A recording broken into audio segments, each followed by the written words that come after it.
Hello, I am Dr. Azhar Alam, consultant gastrointestinal, advanced laparoscopic and laser surgeon.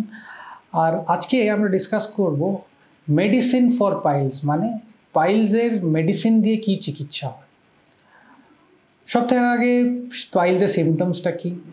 Bleeding হয়, অনেক time পায়খানা রাস্তায় একটু সোয়েলিং হয়, কিন্তু ওর আগে আপনাকে জানতে হবে যে এটা কি সত্যি পাইলস না অন্য কিছু। তো শুধু ব্লিডিং হলে বা পায়খানার রাস্তায় যদি মাংস হয় এটা মানে না যে পাইলস, এটা অন্য কিছু হতে পারে, এটা ফিশারও হতে পারে, ফিস্চুলা হতে পারে, এবং ওয়ার্স্ট কেস সিনারিওতে এটা ক্যান্সারও হতে পারে। সো বিফোর যে আপনি অ্যাজিউম করছেন যে আপনার পাইলস আছে, আপনার যদি এইগুলো সিমটমস হয় একটা স্পেশালিস্টকে দেখাবে। নেক্সট ধরে রাখলাম যে পাইলস আছে, এখন সব থেকে আগে আমার জানতে হবে যে আমার পাইলস কোন স্টেজে আছে বা পাইলস কোন গ্রেডে আছে। তো পাইলসের গ্রেডিং 4 টাইপের হয়, গ্রেড 1, 2, 3, 4। গ্রেড 1-এ শুধু ব্লিডিং হয়, গ্রেড 2-তে সামান্য একটু মাংস বেরোয়, গ্রেড 3-তে মাংস বেরোয় কিন্তু আঙুল দিয়ে ঢোকালে ভিতরে চলে যাবে, আর গ্রেড 4-এ কিন্তু মাংসটা বাইরেই থাকবে। আপনার গ্রেডিংও হয়ে গেল, আপনি বুঝে নিলেন যে হয়তো আপনার গ্রেড 2 বা গ্রেড 3 পাইলস।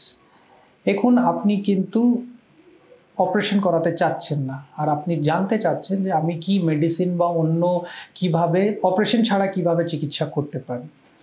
তো ফার্স্টে আমরা আসবো লাইফস্টাইল চেঞ্জেস। লাইফস্টাইল চেঞ্জেসে কী আছে? সব থেকে আগে যে এই যে এনাল হাইজিনটা মেনটেন করতে হবে, মানে পায়খানার রাস্তায় যেন পরিষ্কার রাখতে হবে, ওই হাইজিনটা মেনটেন করতে হবে। পায়খানার করার টাইমে কিন্তু স্ট্রেনিং বা প্রেশার দেওয়া একদম নিষেধ, একদম অ্যাভয়েড স্ট্রেনিং ওয়াইল পাসিং স্টুলস।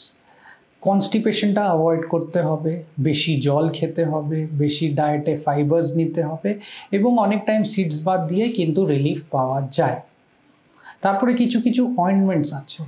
এই অয়েন্টমেন্টস দুটো টাইপেরই হয়, একটা হলো লোকাল অ্যানেস্থেটিক আর একটা হলো স্টেরয়েড।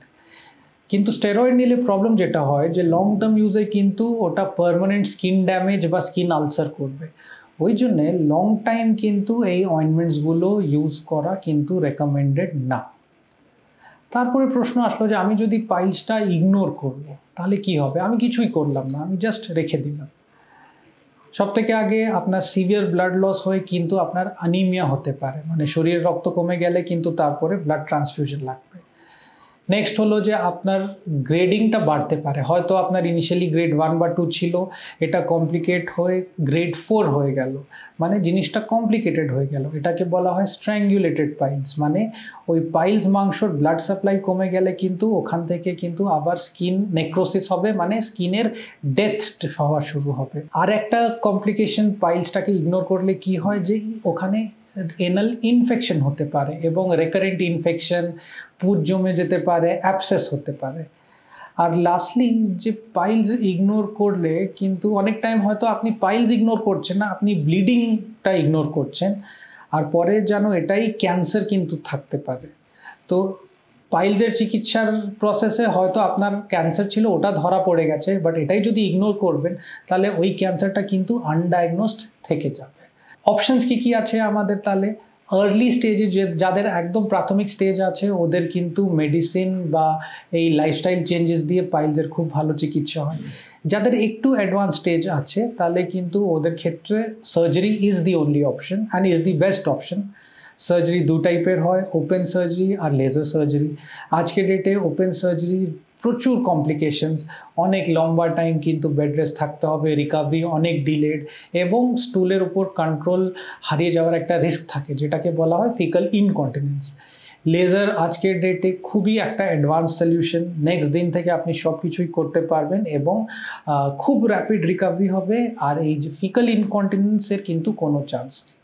তো তাহলে আমরা বুঝলাম যে পাইলস জিনিসটা কি হয়, এর গ্রেডিংটা কি আছে, আর্লি স্টেজে চিকিৎসা কি, এবং ইগনোর করলে কি কি কমপ্লিকেশন হতে পারে। Thank you.